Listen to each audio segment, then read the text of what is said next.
Hi guys, good morning. It's nag-vlog po ako, man. Ala, hindi tayo aabot yun, isang. Daw na? 24 na yan, alas 12 lang yun. Ang gusto nga nun, alas 11. Hi guys, good morning. Ayan, papunta kami ngayon sa Nanakoday kung saan ako nagpapamassage therapy. Kasi dapat today may pasok ako ngayon pero hindi ako nakapasok gawa ng sumasakit yung balikat ko. So ngayon pupunta kami sa Nanakoday ngayon para magpa-massage. Actually hindi siya regular na massage lang. Marami siyang proseso. Yung tinatarget niya is yung mga litid, yung mga ugat-ugat, yung mga litid na naipit, yung mga ganun ba. So papakita ko sa inyo mamaya kung ano yung ginagawa ba talaga sa ganun dito sa Japan. So by the way guys, yung regular na massage therapist dito o yung hindi mo magagamit yung iyong health insurance is magbabayad ka ng 5,000, range siya sa 5,000 to 7,000 yen. Pero dahil ito ay pasok sa government, ang babayaran mo lang siya sa kanya kapag first time kang pupunta doon is mga nasa 1,600 yen. And then after that, kapag babalik ka na, like pang second time mo, ganyan, and sa mga susunod pa, mas mababa yung presyo niya. Mga nasa 500 yen or hindi na siya lalagpas ng 1,000 yen. Depende yun sa ipapagawa mo, sa kung anong masakit sa'yo, yun. So, sa mga kababayan ko dito sa Japan na hindi pa alam yung ganyan, like, lalo na dun sa mga kailan lang dito, ganyan, mga sa hindi pa masyadong matagal, meron po tayong pwedeng puntahan in case na makaramdam kayo ng sakit sa katawan nyo. Ayun guys, in case na magpunta kayo dun sa mga massage spa, na hindi nyo naman alam kung totally mawawala ba yung mga sakit-sakit na yan na nararamdaman nyo. Try nyo sa ganito guys, at least mas mura siya, 'di ba? Nagtitipid kayo o ayaw nyong gumastos ng mga nasa 5,000 to 7,000 yen. Punta na lang kayo sa ganyan. Marami naman diyan bawat location siguro merong ganyan, bawat lugar, no. Kasi sa amin merong ganyan, kaya lang ang nakita ko siya sa Google, sarado na. Kaya doon kami sa Nanakoday nagpupunta. So kahit minsan after work nagpupunta kami doon, tapos pag ganito Sabado, kasi pag Sabado half day lang sila, so kailangan namin abutan kasi hanggang alas 12 lang yun eh.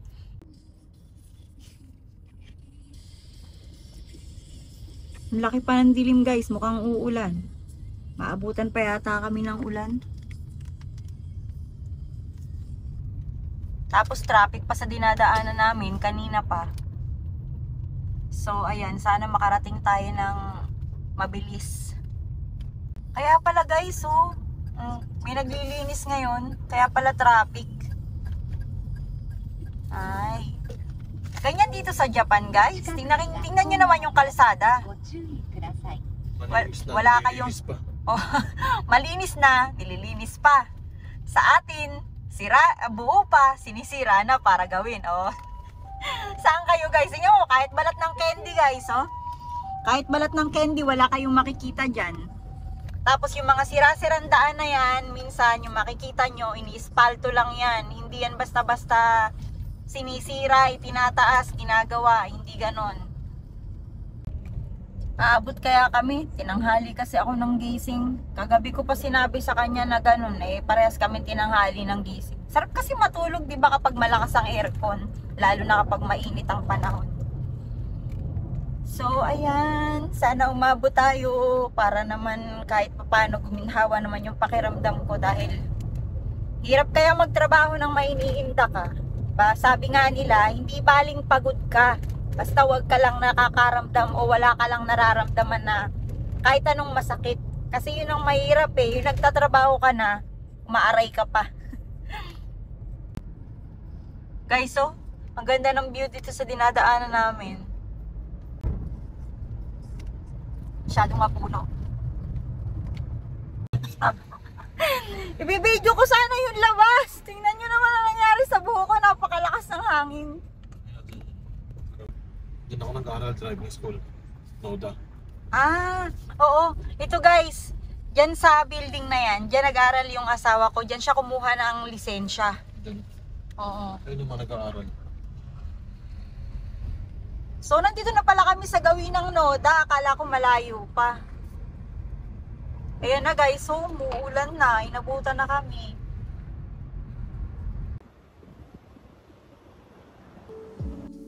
Andito na tayo ngayon guys sa mismong location. Bawal kasi mag-video sa loob kaya nag-voice over na lang ako. Pagdating ko doon may nakapila na. Pangatlo ako sa pila kaya mabilis lang natapos. So this time dahil 3 ang pinagawa ko kay Onisang, 800 yan ang binayad ko. Not bad, diba? Guminhawa na ang katawan mo, nakatipid ka pa. Malaki talaga ang natitipid mo kapag meron kang health insurance. Kagaya nito. So pupunta kami ngayon guys ng Kashiwa kasi nagpapasama yung asawa ko na bibili daw siya ng protein. Nag-gym kasi siya. So ayun, araw-araw siyang nagte-take ng protein drinks and everything. Madami ka bang bibilin? Hindi naman. Bili lang ako ng protein ko. Tsaka siguro mga amino. Kailangan pumayat. Para mapabuhay. Kailangan pumayat ka. Gano'n na pala yun. So ibig sabihin pala, mahaba ang buhay ko kasi payat ako. Eh, hindi, siyempre depende sa'yo yun. Kapag ayaw mo ayusin yung diet mo ay payat ka, maging buto ka. Yun, grabe guys, nakakaginhawa talaga kay Unisang yung nagmamassage sa akin.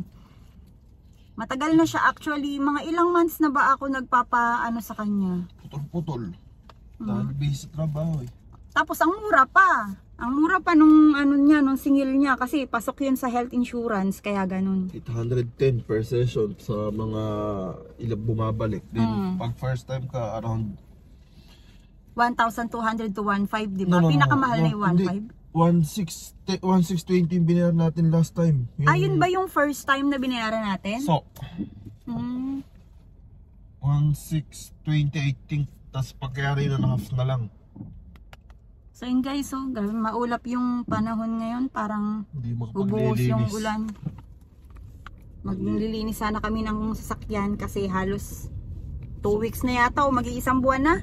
Mag-iisang buwan na yata kami hindi naglilinis ng sasakyan dahil sobrang busy. Yun, hindi pa namin naasikaso. So ngayon sana kami maglilinis, kaya lang nasabay naman ay sumakit yung braso ko kaya samahan ko na lang muna siyang bumili ng protein niya.